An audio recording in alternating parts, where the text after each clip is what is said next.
Faire en sorte que la France puisse être en avance. Nous avons voulu un concours mondial parce que la France a une vocation mondiale, c'est son histoire, c'est son destin. Et nous avons voulu offrir à l'ensemble du monde l'occasion pour les porteurs de projets de faire connaître leurs idées. Bonjour, Patrick Paillère, donc directeur de la start-up ErgoSup. Donc l'hydrogène apparaît comme le vecteur énergétique le plus prometteur pour aller vers la mobilité propre et décarbonée. Et c'est dans cette perspective que la société ErgoSup développe un générateur d'hydrogène destiné à alimenter les véhicules à carburant hydrogène. Pour nous, le concours mondial a été un booster très important. Il nous a permis de développer le projet. Bon, bien sûr, il y a eu un support financier, mais aussi un énorme impact de notoriété. Donc ça s'est traduit très concrètement par des recrutements. On a déjà commencé à recruter, on sera 15 en 2016.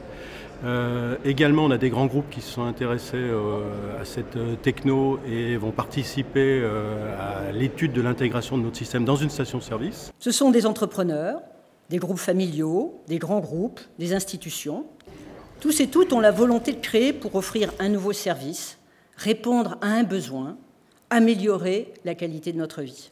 Leurs innovations peuvent être donc techniques, pour produire par exemple la greffe osseuse avec une imprimante 3D, ou explorer les fonds marins, sociales, en créant un lien intergénérationnel fort et permettre aux personnes âgées de rester plus longtemps chez elles, ou d'usage, à travers de nouvelles recettes culinaires ou par l'ergonomie innovante d'une application qui va changer nos modes de vie.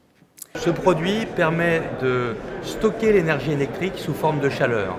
Donc c'est en quelque sorte un stockeur thermique, un chauffage qui peut s'installer dans les maisons, dans les appartements, mais également dans des bâtiments plus importants. Vous voyez, ce produit est modulaire, donc il peut être petit, stocké, compact pour l'utilisateur final, mais également plus important pour des bâtiments de plus grande taille, pour le tertiaire notamment.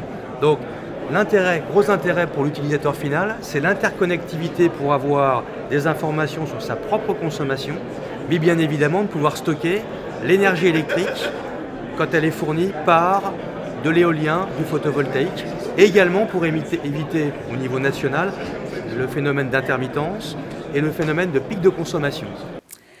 Monsieur le Président, il y a 2 ans, vous nous aviez donc demandé de faire des choix, de définir les priorités que la France ne pouvait pas rater pour établir son succès de demain. Ce sont des choix pour le long terme et ils sont, je dois le dire, apolitiques, partagés, ce qui est suffisamment rare dans notre pays pour le souligner. Monsieur Tout-le-Monde va retrouver son véhicule comme il peut le trouver au jour d'aujourd'hui, c'est-à-dire au lieu d'aller à la station-service mettre du diesel ou encore de l'essence, eh ben, il mettra de l'hydrogène. Donc en fait un gaz, un petit peu comme on peut trouver aujourd'hui avec le GNV ou le GPL. Le gros avantage de l'hydrogène énergie, c'est qu'il est non polluant. On fait partie ici vraiment du développement durable. Et comparé bien entendu au pétrole, on sait tous que les énergies fossiles sont très polluantes et qu'on doit absolument réduire nos émissions à effet de serre. Multiposting, c'est une start-up internet spécialisée dans les technologies de recrutement et on a été créé il y a 5 ans. Et ces dernières années, on a notamment permis à plus de 1000 entreprises de diffuser environ 20 millions d'offres d'emploi sur Internet. Et au regard de cette masse de données qu'on a réussi à accumuler, on s'est assez rapidement dit qu'on pouvait essayer de les analyser, de les exploiter pour proposer justement des analyses et une vue en temps réel et précise du marché de l'emploi qui est souvent difficile à lire. Faire en sorte que la France puisse être en avance. Il faut trouver une alternative, au moins partielle, aux protéines animales. Qu'on puisse manger à la fois des protéines animales et des protéines végétales partout dans le monde, que tout le monde ait accès. Alors j'ai envie d'un projet de développement de viande végétale qui est basé sur une technologie innovante que nous avons brevetée en 2014 de texturation de la protéine de blé.